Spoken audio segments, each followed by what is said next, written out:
As Golden Sands returns, it looks like Wanda's made a new enemy. The plot thickens for Sea of Thieves.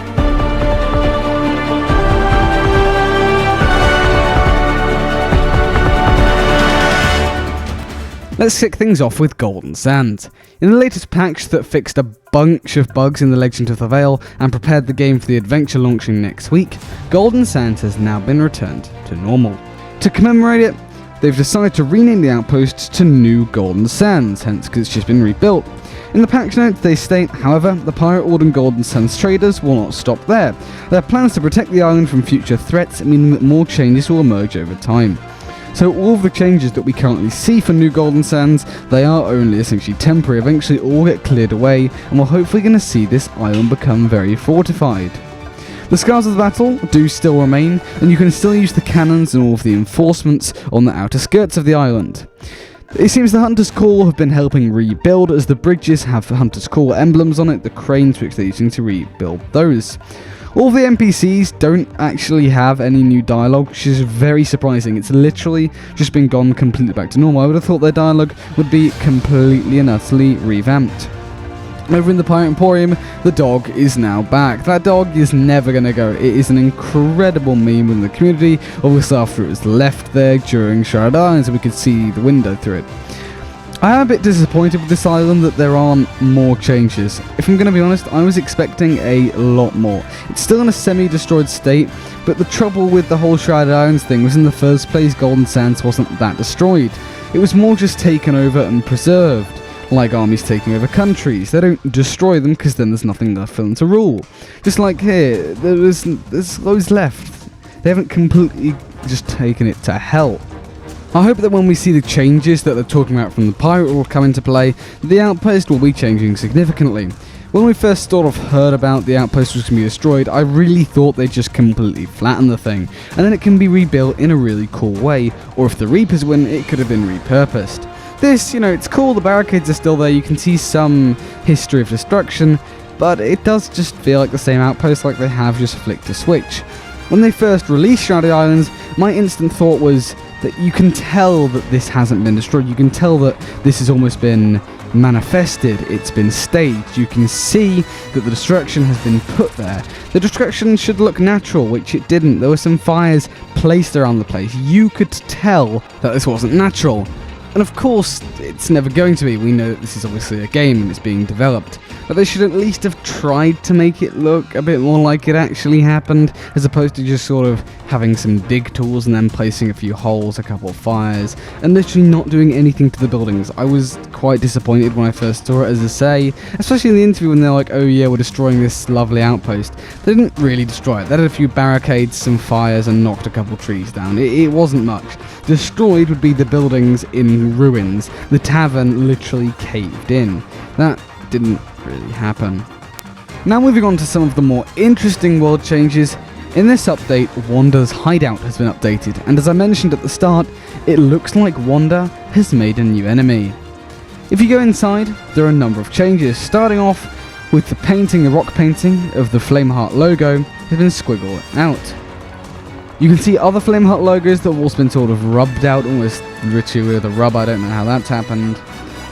And then, if you go to the secret area, when you twist the skull and then it opens the door up, we can see that the Flameheart figurehead that she once prized there has now disappeared. And in its place is an opened box of Wondrous Secrets.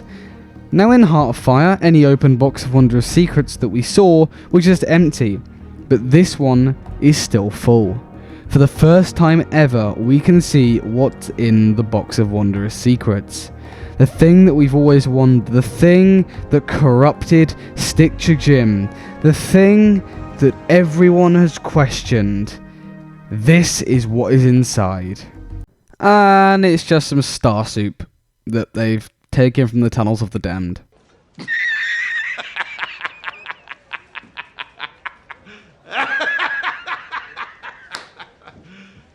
You serious? No, in all seriousness, no. This is quite interesting. The box of Wondrous Secrets, as I say, is something that we've always wondered what's inside it, and this isn't really an answer to why he got corrupted. I guess staring into the souls of the Sea of the Damned made him go inside. I don't really know. This is just If you don't know, if you've somehow not done the Pirate's Life Tales, this substance, whatever it is, this is the stuff the water's made out of in the tunnels of the damned that when you look down. But the water is normally a reflection of up above, which is stars. And up above in Wanda's hideout, there is obviously no stars. So, could this perhaps be, it's being theorised literally as we speak, that it could be a mirror into the realm? It could be almost like a weird portal? I'm not quite sure on this, but it is certainly very interesting. But anyway, what does all this mean? Well, the next adventure, The Forsaken Hunter, the trailer's dropping on Monday, and then it'll be releasing on the Thursday.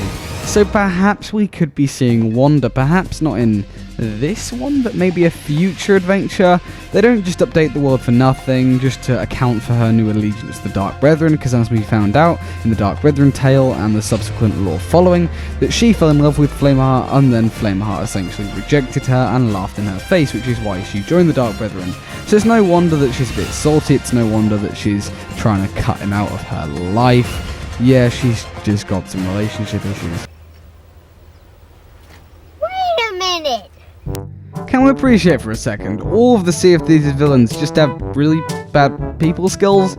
The Seventh Flame has daddy issues as he desperately tries to impress his father, who doesn't really care about him, so the Seventh's basically a massive suck-up. Stitcher Jim did serve the Gold Holder but was a wimp once he was defeated, so went to Flameheart, who tricked him into putting his hand in a visibly burning chest that he himself had made, betraying his trust, and then Wanda was just a massive simp for Flameheart, and then she confessed her love for him, he rejected her, so it seems Flameheart isn't interested in love, and then because Wanda can't handle being rejected, and the world obviously revolves around her, she throws a massive hissy fit, destroying her love symbols for Flameheart and joining the Dark Brethren. But then she's a massive hypocrite because she rejected Stitcher Jim, who fell in love with her, and thus joined Flameheart, so in joining him with her simping. So we've basically just got a massive messed up love triangle here, and then the Siren Queen felt the need to wage a war because her husband, who was never meant to be a siren, was captured, so she feels the need to develop bipolar disorder. And then finally Rathbone, aka the Gold Hoarder, just despised his captain Ramsey. So what we've really learnt here is that all of the villains just need to go to relationship counselling. Ask you how you are, you just have to say that you're fine when you're not really fine, but you just can't get into it because they would never understand. That does just about bring us to the end of the video though. Let me know what you think of all this down in the comments below, as I'm genuinely interested to find out. But anyways, thank you so much for watching. If you did enjoy, please consider leaving a like, it helps out an absolute ton. And subscribe to stay up to date with all the latest Sea of Thieves news as and when it comes out. And why not hit the bell as well while you're at it. And if you do want to go the extra mile, you can become a channel member for just a small fee a month and earn loads of cool perks.